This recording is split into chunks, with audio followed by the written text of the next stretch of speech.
il y a quand même, je crois, hein, au regard de mon analyse personnelle, qu'il y a un problème au sein du gouvernement de la RDC. Le professeur Pini parlait de maladie. Est-ce que vous, quand vous faites la lecture, quel est le problème de ce gouvernement? Quel est le problème de M. Tshisekedi? Quel est le problème au sein de son appareil gouvernemental? Est-ce que ces personnalités, bien ce gouvernement-là, souffre d'une maladie quelconque qui serait aujourd'hui l'hécatombe de la République démocratique du Congo? Je crois que les choses sont évidentes. Hein. Les gens se rendent bien compte qu'on a un président dont on a du mal à lire la stratégie. Quand il arrive en 2019, le pays a le même problème. Ce n'est pas comme si le problème a commencé hier. Il existait déjà. Il n'était pas sous cette forme, mais il existait déjà. Donc, la question qu'on s'est posée, OK, maintenant que vous avez pris le pouvoir, qu'est-ce que vous allez en faire? La première chose sur le plan militaire, il crée une école de guerre en partenariat avec les Français. Pour tous les Africains lucides, et particulièrement pour les panafricanistes, c'était le signal que la situation empirerait nécessairement. Et elle a empiré. Nous y sommes aujourd'hui. Le Congo est occupé en partie et sur le plan international, on a une totale hypocrisie qui consiste à tourner la tête et même les pays africains, l'Union africaine, qui aurait dû aider sérieusement et s'étonner, s'indigner, eh bien, ne donne pas le sentiment de s'être indigné. Et ce président, on ne sait pas vers quoi il se tourne. La CEAC, on ne sait pas. La SADC, on ne sait pas. Le COMESA, on ne sait pas. En fait, il y a un flou total dans sa stratégie. Et c'est ça le problème. Donc, ce qu'il y a lieu de faire aujourd'hui, c'est que il faut quand même qu'on s'interroge sur le gouvernement qu'il a mis en place. Vous avez un ministre de la Justice qui aurait dû travailler sur le fait que quand vous avez des milliers de jeunes gens dans la rue, mais il n'y a aucune fatalité à ce que les gens se retrouvent dans la rue. Si des gens sont dans la rue, c'est que la société est incapable de les mettre dans des maisons, dans des salles de classe, dans des usines, dans des bureaux ou dans des exploitations agricoles. C'est ça que ça veut dire. Et donc, cette société, elle est malade. Il faut la soigner. Et qui est le médecin de la société? Mais c'est le gouvernement, c'est l'État. C'est le président de la République et son gouvernement. Ce sont eux. Le président est le médecin, les autres sont les infirmiers qui l'assistent. Ou alors lui, il est le professeur de médecine, les autres sont ses assistants qui l'assistent dans les soins appropriés qu'il faut apporter à l'État, apporter à la population. Vous préférez exécuter, à l'époque, je crois qu'on parlait de milliers de jeunes gens, au lieu de les envoyer dans des camps militaires, de les former à la fois au métier des armes, vous avez besoin de soldats manifestement, mais également de les former, par exemple, au métier de l'agriculture, au métier de l'ébénisterie, à toutes ces choses-là. Mais c'est ça qu'on appelle le génie militaire. Vous savez que le génie militaire, c'est quoi? Un peu comme ce que le Cameroun a fait avec les reconvertis. Mais tous ces gens-là, bien sûr. Avec tout ce qu'on a fait par exemple au Cameroun dans ce qu'on appelle les centres de jeunesse, où on redresse les jeunes, on leur donne un métier et puis on les réintègre dans la société. Je ne crois pas que le Cameroun soit... on n'aurait jamais dû avoir ce genre de centre. Il ne faut pas croire qu'en cela, le Cameroun a une performance particulière. Ce sont des choses qui ne doivent pas arriver. Parce que dès que les enfants ont 4-5 ans, il faut les mettre à l'école. Et vous devez vous assurer que tous les enfants, j'ai bien dit tout, T majuscule, tout en majuscule, tous les enfants doivent aller à l'école. Si vous faites ça, pourquoi est-ce qu'il n'y a pas de centre de jeunesse en Corée du Sud? Pourquoi il n'y en a pas? Pourquoi est-ce qu'il n'y en a pas? Pourquoi il n'y a pas en Corée du Sud ou, je ne sais pas moi, dans d'autres pays comme la Finlande, le fait qu'un ministre de la Justice se trouve obligé de dire on va exécuter des... D'ailleurs, quelle est même cette façon cavalière de gérer les choses? Vous dites que vous avez exécuté des enfants parce qu'ils sont dans la rue et qu'ils attaquent les autres. Si vous avez des enfants qui attaquent les gens dans la rue, ça veut dire que vos dirigeants sont incompétents. Parce que tous ces enfants auraient dû être à l'école dès l'âge de 5 ans, au plus tard, et ils auraient dû être formés, et à 15-16 ans, Quand vous dites qu'ils attaquent les gens dans la rue, ils devaient être en train d'achever au moins une formation professionnelle. À 20 ans, pour ceux qui sont leurs leaders généralement, ils auraient dû être à l'université ou devaient déjà être en train de travailler quelque part. Si vous ne faites pas ça, c'est que vous dites que ce pays-là, ceux qui le dirigent sont incompétents. Et ça, c'est quelque chose qu'il faut retenir. Si ce n'est pas que les gens sont incompétents, c'est qu'il y a des manipulateurs au sein de l'appareil d'État qui entretiennent ces armées informelles. Et quand vous êtes ministre de la Justice, quand vous êtes président de la République, quand vous êtes Premier ministre, vous captez ces milices que les gens créent ou ces jeunes gens qui sont, si vous voulez, des exclus de la société. Mais là, vous êtes en pleine guerre. Vous les formez, vous les mettez au front. Vous les exploitez.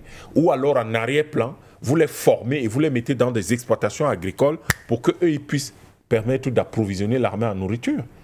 On a besoin de réparer les chaussures des soldats, de réparer les tenues, de coudre des tenues, de les envoyer, de convoyer un certain nombre de choses. Ces jeunes gens peuvent servir de convoyeurs. Vous pouvez les former pour qu'ils aient des permis de conduire. Et eux, ils sont ceux qui sont en arrière-plan et qui approvisionnent et accompagnent l'armée. Ça va améliorer l'efficacité de l'armée. Vous n'êtes pas là pour... Si vous prenez les 15 millions de dollars qu'on met là, pour les 3 leaders, là, 5 millions par tête, ça aurait permis de sauver tous les jeunes gens qui sont à Kinshasa. Dans un programme comme du type de ce que je présente là. Ça aurait permis de les sauver depuis longtemps. Et donc, de permettre d'anticiper sur la situation actuelle. Non, nous avons un problème avec les gouvernements africains. C'est que ils veulent gérer les pays africains comme s'ils étaient des dirigeants européens. C'est-à-dire que dans un environnement où ils passent leur temps à citer Montesquieu, Rousseau, tous ces gens-là. Alors que nous ne sommes pas dans cette situation, pour l'essentiel, nous sommes soit des semi-colonies, soit des pays sous néocolonialisme intégral. Dans tous les cas, c'est du néocolonialisme. Et donc, vous devez vous assurer que lorsque vous avez un État qui a 165 000 hommes, comme la RDC, mais ce sont 165 000 combattants de haut niveau. Il ne doit pas y avoir de jeu. Ça peut expliquer que vous avez 165 000 hommes, vous avez le Rwanda, on dit qu'ils auraient 4 000 soldats là-dedans et que les M23 auraient à peu près le même nombre de soldats. Comment peut être 165 000 soldats, 10 000 soldats sont en train de vous marcher dessus? 10 000 combattants, ce n'est même pas des soldats, sont en train de vous marcher dessus. Ça n'a aucun sens. Ça veut dire que vous avez un gouvernement qui ne fonctionne pas comme il faut. La RDC aurait fait son école de guerre en s'inspirant ou en allant chercher comme partenaire l'Afrique du Sud ou l'Angola ou Cuba ou la Corée du Nord ou la Chine ou je ne sais pas moi, quelqu'un d'autre, qu'ils auraient eu une meilleure formation depuis 6 ans, une meilleure remise à niveau depuis 6 ans et qu'aujourd'hui, ce qui se passe à l'Est là n'aurait jamais eu lieu. Et je suis d'accord avec le professeur Pini. Il faut changer ce narratif qui consiste à dire l'Est du Congo. Si vous attaquez un seul village américain, c'est les États-Unis qui sont attaqués. Ce n'est pas... On n'a jamais dit, quand il y a eu le problème de Honolulu, le problème de Pearl Harbor en 1941, on n'a jamais dit que le territoire américain du Pacifique ont été attaqués. Non, on a dit les États-Unis ont été attaqués. Donc, c'est le Congo qui a attaqué, ce qui veut dire que la stratégie du président doit être de porter toute la puissance du Congo et de la frapper, de l'utiliser pour frapper avec une puissance inouïe tous ceux qui osent attaquer le Congo sous le plus petit de ses villages. Tous, de Matadi à Ngoma, de Lobito à Kisangani, on porte toute cette puissance-là. C'est avec elle qu'on frappe pour protéger le Congo. Mais si vous êtes là, vous vous dites, ouais, c'est l'Est du Congo, ouais, c'est le Kivu, et le reste c'est quoi? C'est pas le Congo? Donc il y a là quelque chose dans la gestion des pays africains qui montre un déficit stratégique, un déficit sérieux en matière de projection de la puissance des pays, en matière de apparemment même de, si vous voulez, de la mise en commun de la puissance des pays, qui est telle que, en fait, on finit par comprendre le niveau terrible de domination néocoloniale que nous subissons.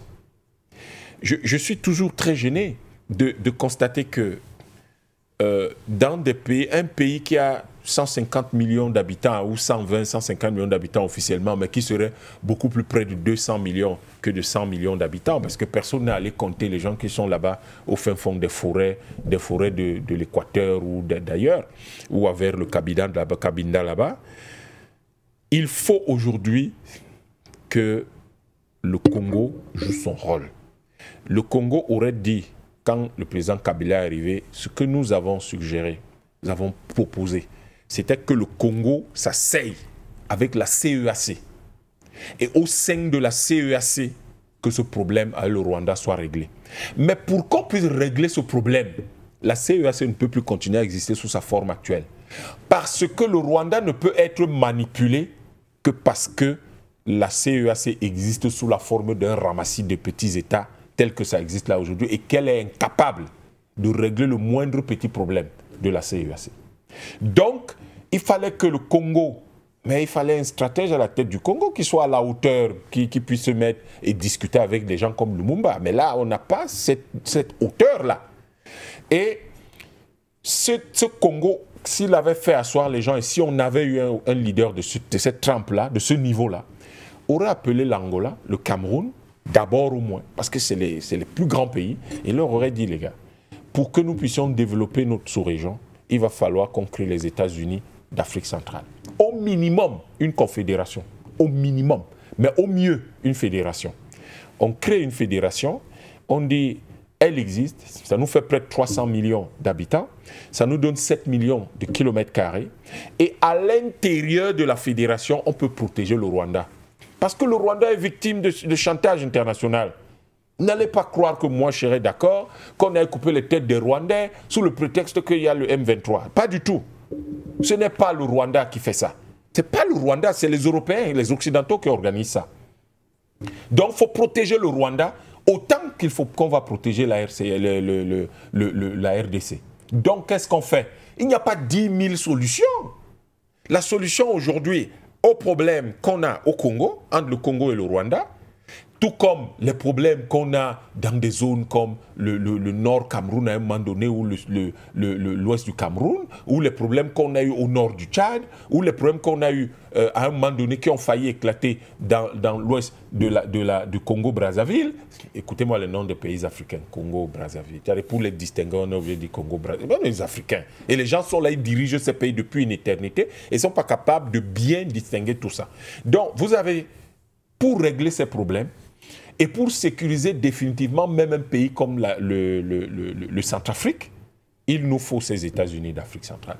Vous avez compris où je vais. C'est-à-dire que, à partir du moment où vous avez les États-Unis d'Afrique centrale, mais il n'y a pas de possibilité qu'il y ait une guerre entre le Rwanda et le Congo. C'est impossible, parce qu'il n'y a pas de guerre entre le Texas et la Louisiane. Ça n'existe pas. Et à ce moment, nous sommes assez forts pour dire non aux Occidentaux. Vous ne pouvez pas continuer à manipuler nos frères du Rwanda et venir nous les servir sur le plateau en disant « tuez-les ». On ne le fera pas. Les Africains ne le feront pas. Parce que cette manipulation ne doit pas passer. Vous n'allez pas continuer à piller nos frères, le Congo. Vous avez tué 20 millions de nos frères là-bas depuis les années 90. Moi, je ne comprends même pas les Africains. Les gens sont là, ils massacrent vos frères. Vous les regardez comme si ça ne vous concernait même pas. Je ne sais pas comment ils font. Comment les gens se lèvent, se réveillent dans les palais présidentiels africains et regardent ça et ne font rien. Comment est-ce possible? Alors qu'avec les États-Unis d'Afrique centrale, on leur dit, messieurs, stop, c'est la fin, terminée. Parce que quand vous avez les États-Unis d'Afrique centrale et que vous alignez là 500 000 hommes, 600 000 hommes, et que vous fusionnez les capacités de génie militaire de tous ces pays, et que vous fusionnez les capacités des ingénieurs, des financiers, des chefs de projet, des scientifiques de ces pays, ce que vous obtenez par le fait, en termes d'économie d'échelle, et par le fait de la synergie, est quelque chose de tellement puissant que l'Occident tout entier là n'oserait pas nous attaquer. Le problème que nous avons, c'est que les gens sont là, chacun est content d'être le président d'un petit pays de l'Afrique centrale. Et oui, après, il va aller à l'ONU, il va aller à l'Union africaine, il va commencer à dire, oui, bon, il y a le Rwanda qui attaque le Congo. Non, c'est le complot occidental qui attaque le Rwanda et le Congo. Le point de vue de l'Africain, ce n'est pas que le Rwanda attaque le Congo. Il faut arrêter de répéter ce que les Occidentaux racontent. Le point de vue de l'Africain, c'est que l'Occident nous attaque, nous les Africains, en manipulant nos frères du Rwanda contre ceux du Congo. Voilà ce que nous devons dire, nous les Africains. Et à partir de là, vous voyez qu'on regarde le problème autrement. Quand le problème s'est posé en Ukraine, au début des années 2010, mais tous ceux qui étaient lucides ont dit, voilà l'Occident qui attaque la Russie. Aujourd'hui, qu'est-ce que le secrétaire d'État américain dit? Qu'est-ce que le gouvernement américain de Trump lui-même dit? Il dit que c'est une guerre de proxy. 15 ans après, alors que nous étions en train, nous en Afrique, en train de dire, voilà l'Occident qui attaque la Russie, aujourd'hui le gouvernement américain le reconnaît, enlève les financements des révolutions oranges que l'USAID donnait partout dans le monde, et on se retrouve devant quoi? La vérité que les panafricanistes ont défendue, et ils ont été menacés pour ça. Là encore, en ce qui concerne notre propre continent, nous devons être très lucides. Il n'y a pas une attaque du Rwanda contre la RDC. Il y a une guerre de l'Occident contre l'Afrique et il manipule un certain nombre de nos frères. Qu'importe les compromissions qui permettent qu'on les manipule, il les manipule quand même pour que nous puissions mener des guerres de proxy en Afrique. Et ça, la CEAC peut régler ce problème immédiatement. Monsieur Verissimo devrait pouvoir porter ce dossier. S'il le veut, on peut l'aider à le structurer, à le monter. Je parle du président de la commission de la CEAC. Qu'il prenne son bâton de pèlerin, qu'il aille voir tous les chefs d'État et leur dise on ne peut pas permettre ça. Ce n'est pas possible. Parce que l'Angola, dont il est, d'ailleurs c'est un militaire, il se souvient toujours que l'Angola est indépendante parce que les Africains sont impliqués, particulièrement les Camerounais, se sont impliqués dans cette guerre de libération de l'Angola. Donc aujourd'hui, le retour d'ascenseur qui est attendu de l'Angola, c'est de prendre la tête de cette croisade, de réunir l'Afrique et d'aider à libérer l'Afrique comme l'Angola a été, on l'a aidé à retrouver sa liberté. Il n'y a pas de raison que les gens nous manipulent au point qu'aujourd'hui, tout le monde en Afrique fait comme si il faut aller détruire le Rwanda. Non, nous ne détruirons pas le Rwanda, ce sont nos frères. Ou alors certains vont dire, ouais, bon, mais moi je tire mon épingle du jeu, je ne vais pas me mêler de ces histoires-là, les Congolais, ils sont 150 millions, peuvent régler ça. Non, pas du tout. C'est le tour du Congo aujourd'hui, c'est le tour de quelqu'un d'autre demain. Donc nous devons nous assurer que nous en Afrique, nous puissions nous unir, trouver les alliés objectifs à travers le monde. Et vous voyez là où le gouvernement du Congo, lui, il est là à ouvrir les ambassades de l'Ukraine. Au lieu de prendre avantage du fait que les Russes puissent lui rappeler que nous avons un projet d'accord qui existe depuis la fin des années 90. Qu'est-ce qu'on fait? On le finalise et on vient vous aider ou pas? Et d'autre part, qu'on donne à l'Afrique du Sud toute la place qui est la sienne. Toute la place qui est la sienne pour aider à mettre fin à ce conflit. Ce n'est pas, je répète, ce n'est pas le Rwanda qui attaque le Congo. Ça, c'est le narratif des Occidentaux. C'est l'Occident qui nous fait la guerre des matières premières et qui manipule certains de nos frères. Je m'en fous des compromissions qu'ils ont. On pourra gérer ça après. Qui manipule certains de nos frères pour tuer d'autres frères. Et le fait qu'en CEAC, il y a un génocide en cours de 20 millions de personnes qui va être plus grand, l'un des plus grands génocides de ce siècle, il est temps qu'on mette fin à cette mascarade en créant les États-Unis d'Afrique centrale.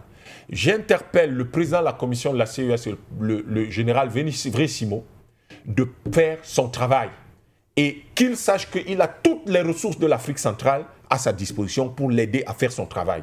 Il n'y a pas de raison qu'on reste assis, il faut qu'il se lève, qu'il appelle tous ceux qui sont prêts et que les gens aillent dans tous les palais présidentiels, interpeller les présidents de l'Afrique centrale pour qu'on mette fin à